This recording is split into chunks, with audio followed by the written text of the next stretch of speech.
Happy Friday, everyone. Ethan, a podcast listener in the Middle East, sends us this email to ask Pastor John, does the Bible say or imply that part of the message of the cross is our inherent value? In other words, does the price paid to redeem us mean that we were worth it?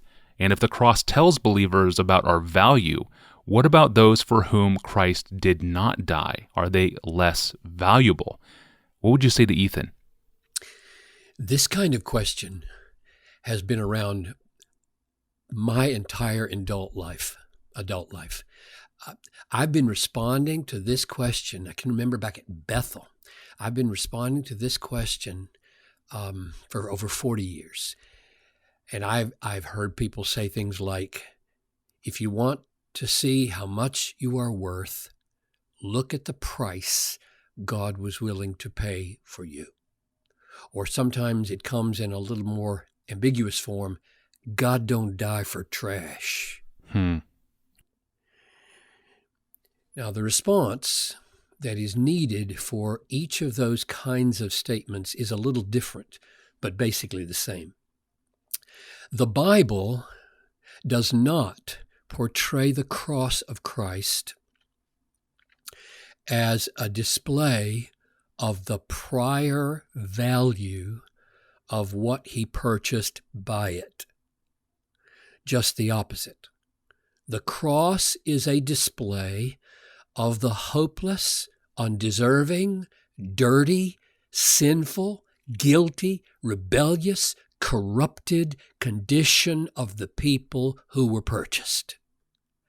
The magnitude of Christ's sufferings is a measure not of the magnitude of my worth, but the magnitude of the ugliness of my sin, the outrage of my rebellion, the infinite value of the glory of God that my sin had defamed.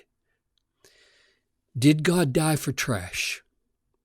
The context of this statement usually signifies a similar misunderstanding of the meaning of the cross, but to respond to it requires more careful nuancing about the nature of man.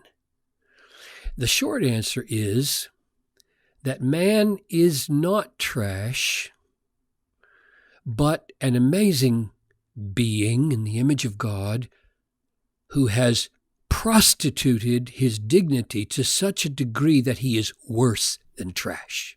Wow. That's the short answer. A trashed glory is worse than trash.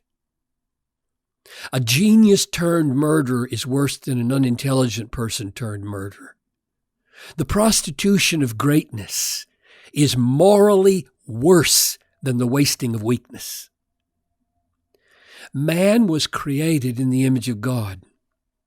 This means that he had a unique potential for conscious, God-glorifying worship. This is why he was made.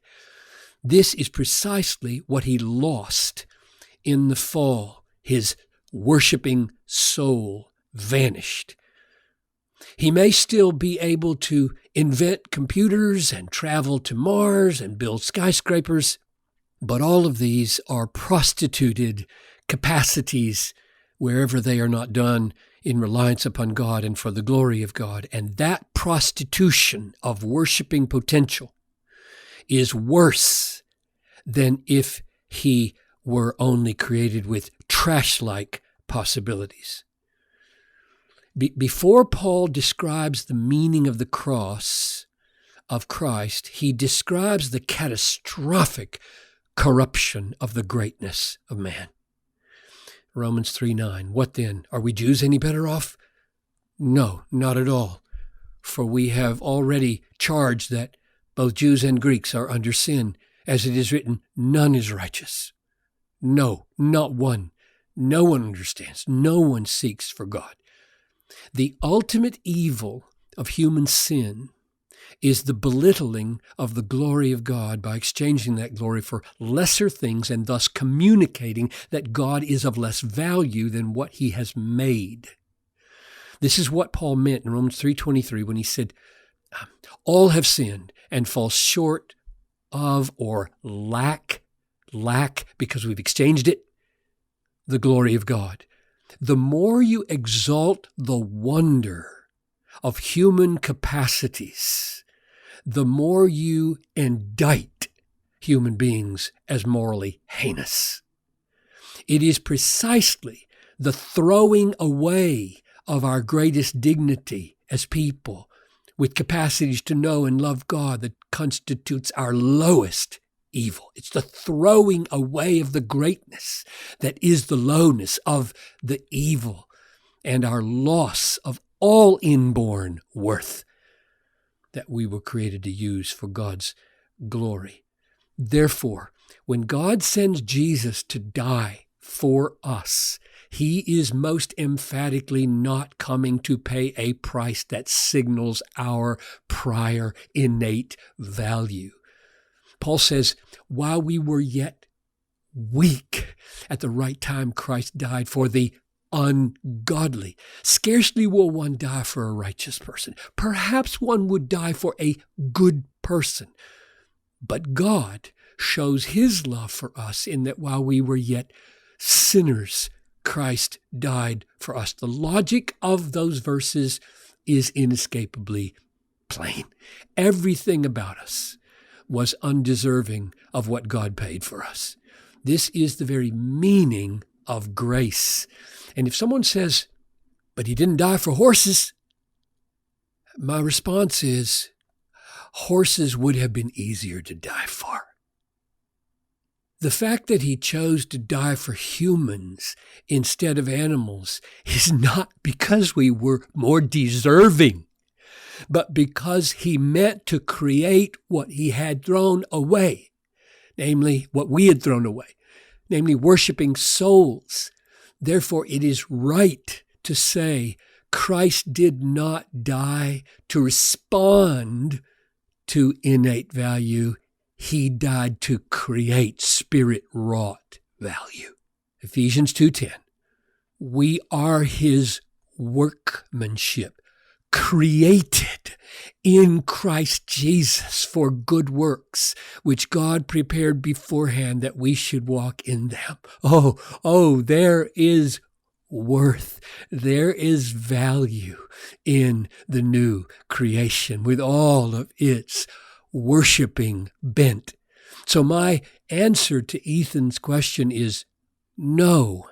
The message of the cross is not our innate value. No, the price paid does not mean we were worth it. No, therefore, the cross does not testify to the superior innate prior value of the redeemed over the non-redeemed. Rather, the cross, number one, testifies to the infinite value of the glory of God. Number two, it testifies to the enormity of human sin in belittling that glory. And number three, it testifies to the immeasurable greatness of the grace of God. And number four, it testifies to the new creation that God has brought into being, which is a beautiful thing. Wow, that is a word much needed today as ever, Pastor John. Thank you. And thank you for the question, Ethan. Please keep those questions coming in. We are going to break for the weekend now, but you can keep up with the daily Ask Pastor John podcast online or through our free apps. For more, go to our online home at desiringgod.org/Ask Pastor John. Well, next week we celebrate Christmas, and leading up to the Friday celebration, we have a special week planned. We're going to talk with a respected historian about one of the most controversial figures of the Christmas story, Herod the Great. And we will also talk about the meaning of Christmas. And of course, we will talk about the meaning of Santa. It will no doubt be a very interesting week, and I'm looking forward to it. I'm your host, Tony Reinke. Have a wonderful weekend, and we will see you on Monday.